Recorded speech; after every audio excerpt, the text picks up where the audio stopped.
Le Soleil se trouve à une distance de 150 millions de kilomètres de la Terre. On pourrait même poser 1 million de planètes Terre dans le Soleil. Pourtant, le Soleil est considéré comme de petite taille comparé aux étoiles géantes qui se trouvent dans l'espace. L'étoile Eta Carinae, par exemple, est 5 millions de fois plus grande que notre Soleil. L'étoile Betelgeuse est 300 fois plus grande que Eta Carinae. Si on la mettait à la place de notre Soleil, elle serait aussi loin que Jupiter. Ensuite, nous avons ce monstre, V Canis Majoris, la plus grande étoile découverte à nos jours. Elle est 1000 milliards de fois plus grande que notre Soleil.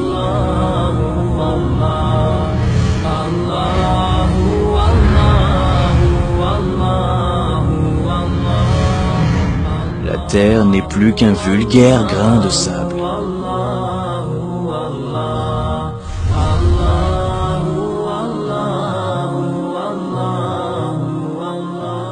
Où sommes-nous dans cet univers? Découvrons-le ensemble.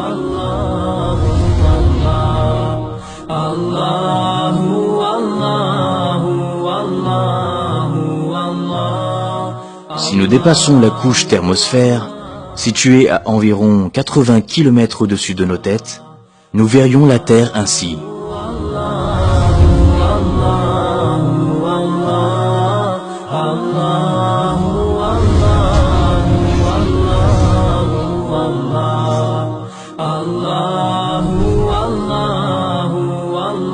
Voici les noms des satellites.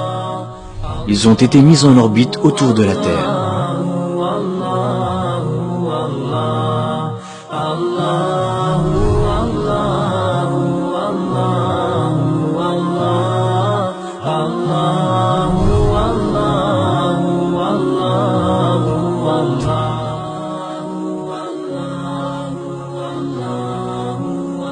Et voici le Soleil.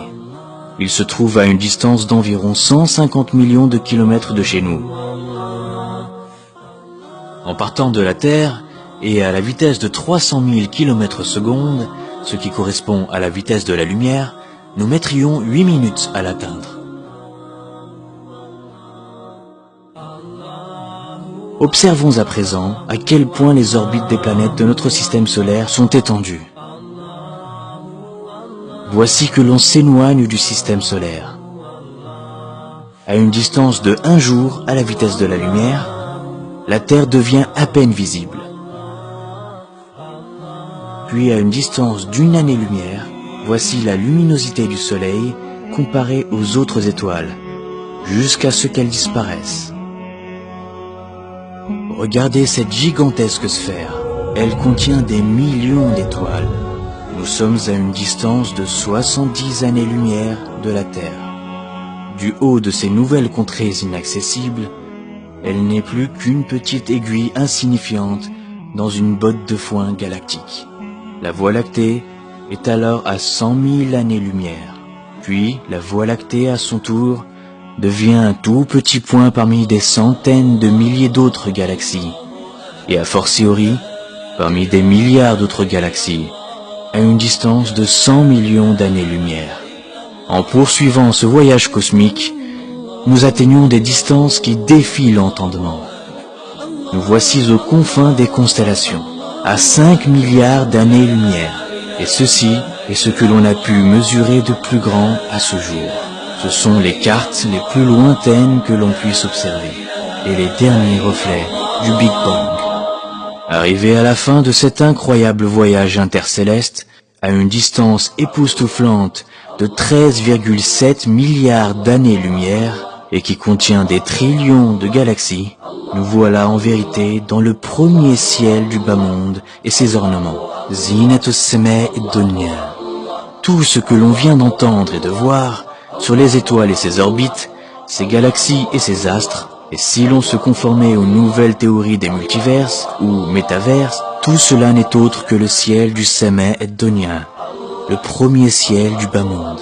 Au-dessus se trouve donc un second ciel, et au-dessus un troisième, et ainsi de suite, jusqu'à atteindre 7 cieux superposés. Et conformément au hadith du prophète Mohammed sallallahu alayhi wa sallam, les 7 cieux comparés au siège d'Allah ne sont semblables qu'à un anneau jeté dans le désert. Et le siège d'Allah comparé à son trône n'est semblable qu'à un anneau jeté dans le désert.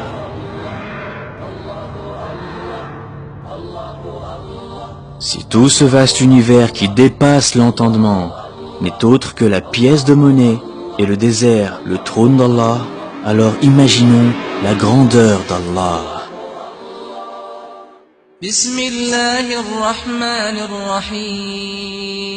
Au nom d'Allah, le tout miséricordieux, le très miséricordieux.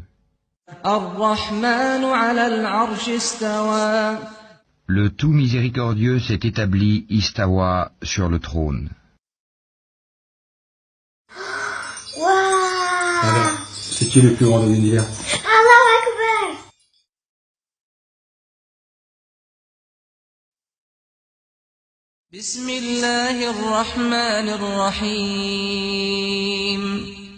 الله لا إله إلا هو الحي القيوم لا تأخذه سنة ولا نوم له ما في السماوات وما في الأرض من ذا الذي يشفع عنده إلا بإذنه يعلم ما بين أيديهم وما خلفهم ولا يحيطون بشيء من علمه إلا بما شاء وسع كرسيه السماوات والأرض ولا يؤوده حفظهما وهو العلي العظيم